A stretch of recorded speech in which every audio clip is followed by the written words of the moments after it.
épisode 20, on a retrouvé Modestine. Nous venons de quitter notre troisième étape chez Lobary, à côté de Chaudeyrac. Franchement, c'est notre logement coup de cœur sur cette aventure itinérante. Christian qui nous a reçus est très sympathique avec sa femme. Et franchement, on a passé un bon moment. Lobary de Messouzac. Et on a très bien mangé. Il a un gîte qu'il a refait, qu'il a retapé. En fait, c'est une maison que son grand-père a co-construite avec son grand-oncle, qui date du début du XXe siècle. C'est une ancienne ferme qu'il a entièrement désossée, réaménagée en gîte. Il a même gardé l'ancien puits qui servait à abreuver les vaches. Avec tout un système de lumière à l'intérieur, c'est franchement magnifique. Tout est en chambre individuelle avec salle de bain. Il y a 3 lits dans une des chambres, voilà, pour avoir différentes possibilités. Et franchement, il a une formule qui est au top.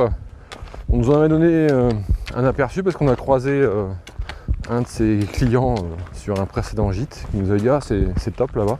Et franchement, on a passé un super moment. Donc nous vous recommandons ce pied-à-terre. C'est très sympa.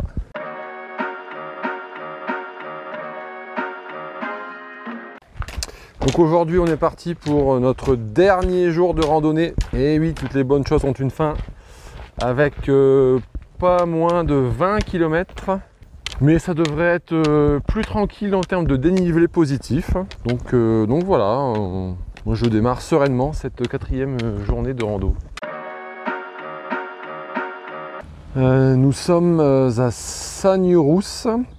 C'est un hameau, hein. On n'est pas très loin de notre point de départ. Et là, on tombe sur un panneau qui relate un élément du chemin de Stephenson. En fait, le panneau nous explique que le mardi 24 septembre 1878, vers 16h, à cet endroit, donc à Sagnerousse, Robert Louis Stevenson, hein, le fameux héros de cet itinéraire, et bien en fait, il s'apprêtait à traverser une zone très perturbante qui lui a fait passer plus de 3 heures, alors que nous, aujourd'hui, on prendrait presque une demi-heure. Et donc, l'explication, c'est que c'est lié au champ magnétique terrestre, qui était très perturbé à cet endroit, et qui, du coup, peut tantôt générer une électricité statique très puissante, ou bien, à l'inverse, très faible. Et donc, du coup, ça perturbe et le champ magnétique de la zone, et le champ magnétique qui impacte tout être vivant. Et donc là, du coup, nous on est un peu surpris parce que comme on fait le trajet dans le sens sud-nord, ça veut dire qu'on vient de dépasser cette zone. Et nous, ça nous a plutôt donné envie de faire une pause technique. Donc on n'a pas du tout été perturbé par le champ magnétique. Ou alors c'était ça la perturbation. C'est possible. Quels sont vos prénoms ? David et Olivier. Ma première question est, qu'est-ce qui fait que vous êtes là aujourd'hui ? Je rends visite à monsieur qui habite désormais dans ce territoire. Qui habitait. Qui habitait. Plus d'1 an et demi ici et je voulais lui faire découvrir un peu la région. C'est un petit tracé qu'on va démarrer là sur une portion du chemin de Stevenson qui est sympa là. Donc on est parti pour 20 km. Donc destination, le point d'arrivée ? Non, ici. Ah, vous faites une boucle. Là, on fait une boucle sur, ah, ok. Sur le sachant que je ne marche jamais. Donc c'est une première. Et je vais lui faire des choses inhabituelles, dont ça. Ah, c'est bien. Ok. Et maintenant, la deuxième question, qu'est-ce qui vous rend heureux dans la vie ? Moi, ce qui me rend heureux dans la vie, c'est d'apporter de la valeur dans la vraie vie aux gens en réglant un problème de leur quotidien. En utilisant mes compétences, qui sont notamment des compétences numériques. Voilà. Donc régler des problèmes de la vie concrète via le numérique. Moi, c'est ça qui me rend heureux. D'accord. Un exemple, par exemple, dans le numérique, tu sais quoi, c'est de la programmation Oui, de la programmation, ouais, par exemple. Ouais. Aujourd'hui, je travaille pour une société Bonjour. qui fournit une application de transport dans des pays qui n'ont pas de transport public. Ah, d'accord. Voilà. Par exemple. C'est super. C'est mon tour. Et ouais. T'as répondu super facilement quand même. Moi, Je suis un peu plus préparé à ce genre d'entretien, on va dire. Moi, c'est le partage. Ouais. De par aussi mon métier et puis des aventures que je peux faire aussi Je suis dans la cuisine, je suis cuisinier, donc c'est plus... Ça passe aussi par là, mais la découverte des territoires aussi où je peux aller travailler, où j'ai passé du temps ici, où j'ai réussi à amener du monde. Je pense que les gens par eux-mêmes n'auraient pas fait de déplacement ici, parce que c'est quand même un changement. Un peu reculé, disons. Un peu reculé, ouais. Donc ouais, le partage, ça m'a... Super réponse. Et du coup, vous êtes des amis d'enfance? Oui, on peut appeler ça l'enfance désormais.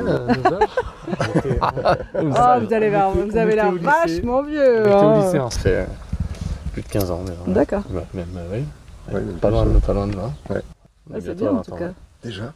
Bah ouais. Dis donc, vous fêtez ça? Bah c'est voilà. Il y aura une bière à l'arrivée. aujourd'hui. Il y aura une bière à l'arrivée, il y aura une Stevenson à l'arrivée. Il y aura quelque chose. J'ai déjà essayé de le ramener. Ouais. Ça va. Ah, le pire sera demain, les petites courbatures. Ouais, mais bon, le TR me transportera à la maison. Donc Voilà. je m'en sortirai. C'est bien, bah, cool. Bah bonne marche alors. Bah merci, à vous également. Super, bah merci. On est toujours en forêt. Je suis un petit peu intrigué parce qu'en fait je vois des marcheurs qui se reposent sur notre ligne droite tout au bout du chemin, et puis sur la gauche je vois un panneau rond de la Baum avec le symbole du chemin de Stevenson. Donc ça veut dire qu'on ne doit pas continuer tout droit, on doit s'écarter. Et quand je vire à gauche, effectivement je comprends pourquoi. En fait il y a un petit centre d'intérêt à cet endroit. Donc là on tombe sur un énorme rocher qui est constitué de morceaux de rocher en pleine forêt. C'est gigantesque, on dirait une énorme grotte posée à même le sol, entourée par les sapins. Et il y a une faille au centre, on a l'impression qu'on pourrait descendre dans une caverne. Et donc c'est des gros rochers tout verts parce qu'ils ont de la mousse sur leur surface. Et c'est franchement impressionnant. Et donc là je suis en train de les contourner. On se demande mais qui et comment ça a pu être créé. Est-ce que c'est l'homme? Est-ce que c'est la nature? Est-ce que c'est un peu les deux? Bon là je pense que c'est la nature quand même, parce que ça doit peser des tonnes et des tonnes. Chaque élément, chaque pierre doit peser énormément. Et, tiens, ça me fait penser à une idée. Ça serait un bon spot pour une géocache. Donc, je vais regarder s'il n'y a pas à cet endroit une géocache. C'est quoi une géocache? Je vous invite à vous référer aux précédents épisodes de la saison 1. Alors, est-ce qu'il y a une cache à cet endroit? Eh oui, il y a une cache à cet endroit. Alors déjà, c'est une cache de taille grande. C'est plutôt rare les caches de taille grande. Souvent, c'est des micros. Un micro cache, donc ça fait taille pellicule photo, enfin boîtier de pellicule photo. Après, on voit taille petite. Donc là, c'est un petit tupperware dans lequel on peut y mettre la moitié de sa main, je dirais. Et là, taille grande, j'imagine que c'est un grand tupperware. Donc là, je suis en train de charger la carte, charger la description de cette cache. Donc cache qui, comme en toute logique, s'intitule le rond de la Baum, donc qui est le nom de cette roche. Donc il n'y a pas d'équivoque, c'est forcément ici que ça se déroule. Alors c'est une difficulté 2. Ça veut dire que voilà, il n'y a pas, c'est pas trop difficile, mais il faut chercher un petit peu. C'est toujours amusant parce que aussi, si on veut chercher un petit moment, du coup il faut investiguer sur l'ensemble des pierres, et si on a moins de temps, ce qui est un peu notre cas, parce que bon, je peux passer 1 heure dessus, on peut regarder un indice. Et là il y a un indice avec une photo, sauf qu'il faut retrouver du coup où a été prise cette photo. Et pour l'instant, je ne vois pas. Je vois que c'est sur des pierres, donc c'est forcément là. Ça pourrait être là-bas. Donc c'est-à-dire qu'il faut que je me hisse. Espérant que tout cet enchevêtrement est bien solide. Je pense que j'ai trouvé le spot. Il n'y a plus qu'à trouver la cache. Bon je décide d'abandonner, puisque je ne trouve pas, il y a trop de failles. Ce sera sur la suivante. On est en train de retraverser une petite partie boisée de sapins. Et une petite pancarte nous attire par curiosité, puisqu'elle mentionne le sapin Stevenson.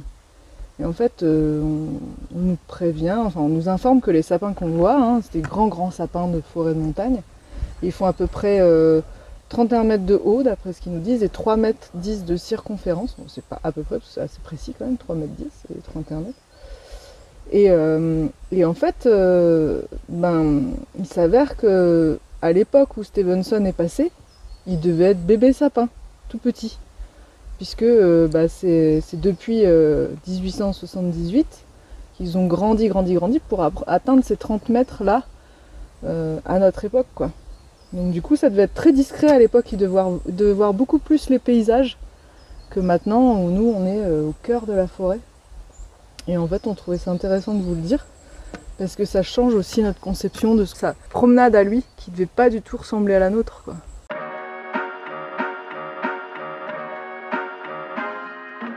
Alors, on descend dans le village, on voit des seniors avec les bras chargés de paquets en papier. On se demande ce qu'ils peuvent avoir dans les bras. Et ben du coup on va approcher pour leur dire bonjour. Et en fait ils s'apprêtaient à organiser une fête communale. Et pour ça ils avaient besoin d'argent. Et donc pour récolter des fonds, ils vendaient des brioches. C'est quand même énorme, hein, parce que moi je me suis dit, bah tiens, on va faire une bonne action, mais aussi on va penser à notre estomac. Enfin plutôt, je vais penser à mon estomac. Donc c'était sympa de tomber sur ces personnes-là qui, au moment où on avait besoin, nous ont proposé une brioche.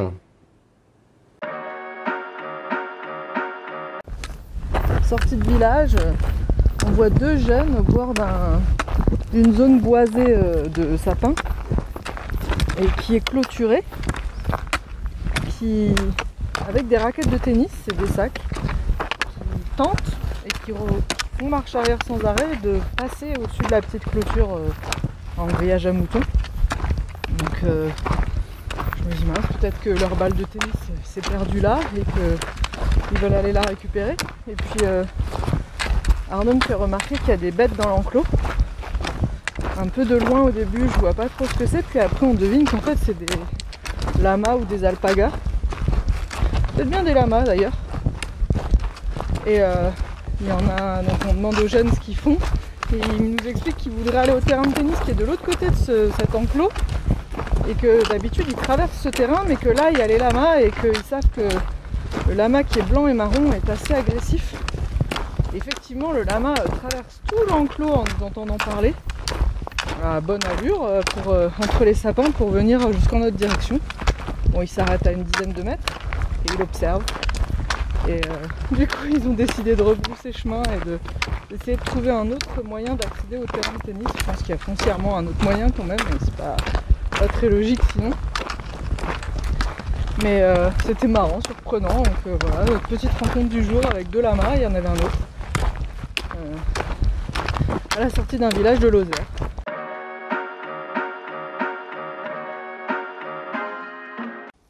Bon, utiliser Google Maps pour faire un itinéraire, c'est pas forcément la bonne idée.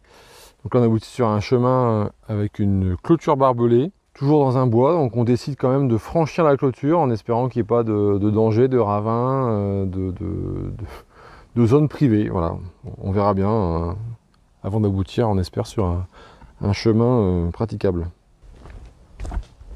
Bon, nouvelle barrière, décidément ça se complique. Bon, là cette fois par contre il y a un fil de fer qui permet d'ouvrir la barrière, donc ça montre quand même qu'on est sur un passage d'hommes qui est possible.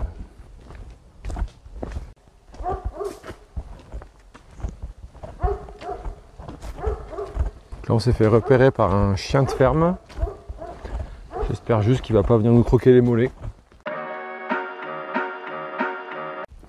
Bon, bah, finalement nous sommes passés, on était à 2 mètres du chien, il est resté dans l'emprise de la ferme, mais c'est quand même pas passé loin, il était impressionnant, on aurait dit comme un chocho, ouais. Plus brun et plus grand, ouais. Un chocho brun géant. Ouais, il était quand même bien roux, mais non, il défendait bien son territoire, hein. C'était vraiment barrez-vous, vous êtes chez moi, il n'y a rien à faire là. Hop. On n'a pas cherché à le contredire. Hein.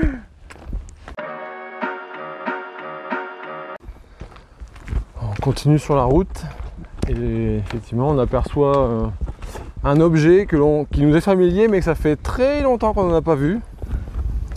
Un radar en forme de tourelle.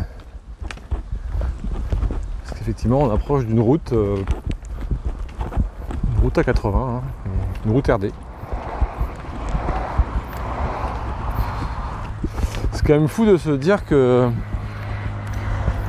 fait 4 jours qu'on n'a pas pris la voiture, quoi. Alors qu'on n'est pas chez nous, on est loin de chez nous. Ouais, je trouve ça extraordinaire. Et là on emprunte un morceau du GR4. J'avoue que c'est assez inattendu. Après être passé dans des zones interdites de piétons, interdites de vélo, avec des clôtures, des barrières, de la route, une voie somme toute rapide, et là un morceau du GR4. Ah, ça fait plaisir hein, de se retrouver sur des sentiers autorisés, sécurisés, avec de l'ombre. Ah, un bout du lac là-bas. Un bout du lac?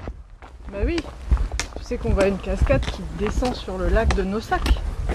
Ah bah c'est bien parce que ça veut dire que on est proche de notre but intermédiaire. Oui, parce qu'en fait on s'était dit que la rando était pas assez longue. Et donc du coup on a préféré se rajouter un petit point d'intérêt sympathique plutôt que d'aller directement à la destination finale. Alors là on traverse en fait le chemin, le GR, enfin je sais pas si c'est un GR mais bon le chemin qu'on est en train d'emprunter traverse un domaine de golf. Mais c'est pas juste voilà, un domaine où on peut jouer au golf, on peut aussi y résider a priori, parce que en fait on voit qu'il y a une espèce de château sur notre gauche là, assez joli, un espace un peu, ça fait un peu comme un château forme, voilà, avec tout un espace d'accueil, il y a les petites voiturettes, etc. là si on veut. Et puis sur notre droite là on a une grande partie du domaine de golf, et on voit comme des petits pavillons, des mini chalets un peu modernes en bois, tout vitré sur l'avant. Et en fait, c'est comme des petits lodges en fait, où les joueurs ou alors les résidents peuvent loger. Et quand ils se lèvent le matin, ils prennent le petit déj face au domaine de golf, voilà, le green, le practice et tout ça. Donc ça fait très chic quand même. J'imagine même pas le tarif, mais voilà, c'est quand même assez joli, c'est bien aménagé, etc. Et puis on peut quand même remarquer une chose aussi, c'est que finalement, comme il fait très chaud, et ben ils n'ont pas l'air d'abuser de l'arrosage, alors que bon, le golf c'est quand même connu pour un sport où on abuse de l'arrosage et de la tonte pour que l'herbe soit nickel, etc. Et là en fait le domaine, bon bah il est bien grillé partout, sauf sur les ronds, les derniers cercles autour du trou qui sont les greens là. Pour vraiment certainement ne pas louper son dernier coup stratégique et pouvoir envoyer la dernière balle vers le trou, au moins de coups possible. Donc au moins on peut saluer cet effort de limiter l'arrosage vraiment aux endroits nécessaires. Je regarde comme ça machinalement vers le golf, parce qu'on fait le tour, puis je vois un caddie de golf avancer seul. Donc, sur le coup je me dis bah mince. Puis oui, je me suis rappelé qu'effectivement ça existait. Quand vraiment t'as pas envie de faire d'efforts, bah t'as un caddie électrique qui avance tes golfs, tes clubs. Toi tu suis derrière tranquillement. J'imagine que c'est téléguidé. Tu vas faire une petite commande dans la poche et voilà, tu peux te balader tranquillement et ton petit caddie avance tout seul.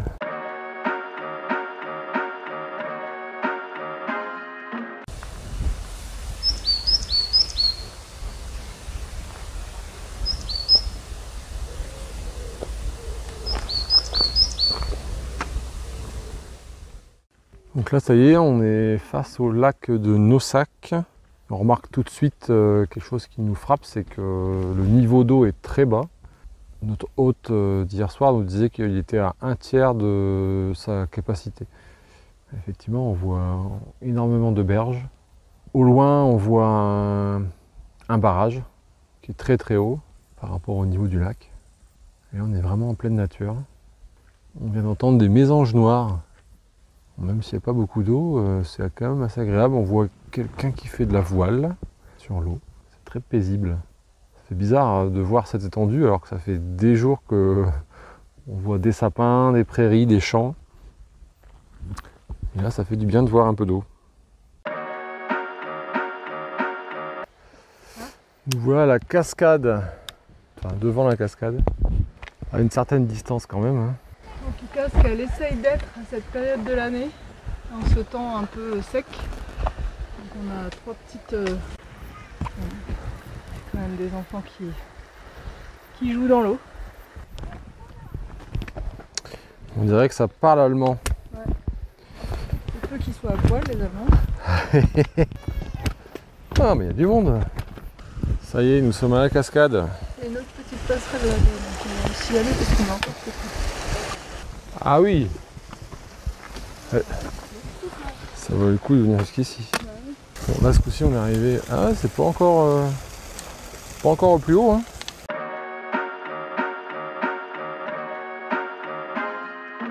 Bon, alors Céline, si je te dis qu'il reste 1 km, qu'est-ce que t'en penses? Ça me fait chier parce que j'ai hyper mal aux hanches. Je pense que cette distance, c'est vraiment le max que je puisse faire, surtout quand il y a la montée de la descente, parce que j'ai hyper mal aux hanches et mal aux 2 orteils maintenant. Donc j'ai quand même hâte que ça se finisse. Et je trouve que 1 km c'est déjà trop long. J'en peux plus, il fait hyper chaud. En fait, j'arrive plus à profiter quoi. Je vois plus le bon côté des choses, donc c'est assez pénible quand c'est comme ça. Bon, c'est vrai que c'est pas la meilleure partie sur l'enrobé, là, sur le trottoir en plein centre-ville, plein soleil. Je commence à avoir des douleurs dans le cou. Alors jusqu'à maintenant, ça s'était bien passé. Je trouvais que le sac était bien positionné. Voilà, bon après j'avance, hein, je me dis qu'il ne reste plus que quelques centaines de mètres avant la fin de ce périple.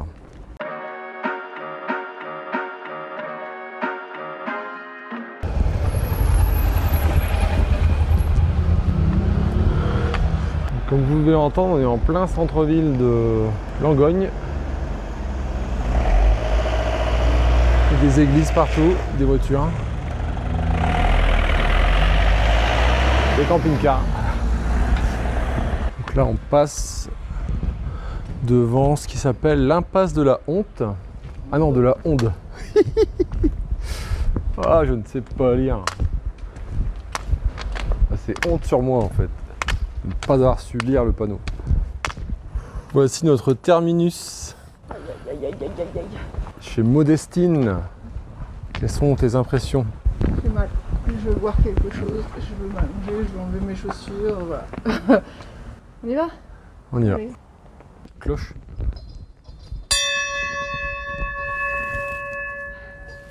On est des dingues, nous. Bonjour. Bonjour. Magali? Oui, c'est là. Enchanté. C'est bien là.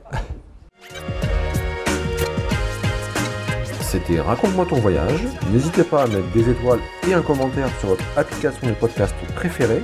Merci beaucoup, ça nous aidera à nous faire connaître. Je vous donne rendez-vous pour un prochain épisode.